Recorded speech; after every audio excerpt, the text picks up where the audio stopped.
చలనమెలేని పట్టణమందు నివసించువాడా నిత్య నివాసి.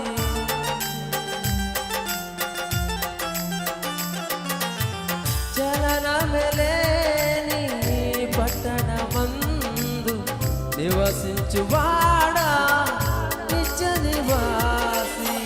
సియోను నుండి నన్ను దీవించిన యేసయ్యా స్తుతి స్తోత్రములు.